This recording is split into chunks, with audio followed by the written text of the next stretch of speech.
Welcome back here. Unemployment assistance is now available for people across the state impacted by the winter storm. That includes people in several Middle Tennessee counties. Our Hunter Hoagland is here to explain if you qualify and how to apply. Yeah, like y'all just mentioned, this covers several different counties all across Middle Tennessee. That includes Davidson, Dickson, Williamson, Sumner and Wilson. So if your job or maybe your self-employment was impacted by January's storm, there is a good chance that you'll qualify for help. So here's how the whole thing works. You only need to meet one of these conditions.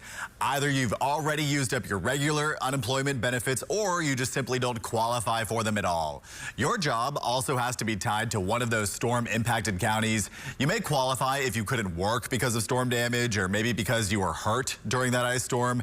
Now you will though need to show that job was your main source of income during that time, or you can qualify if you became the primary provider for your household after losing the head of household status because of that disaster.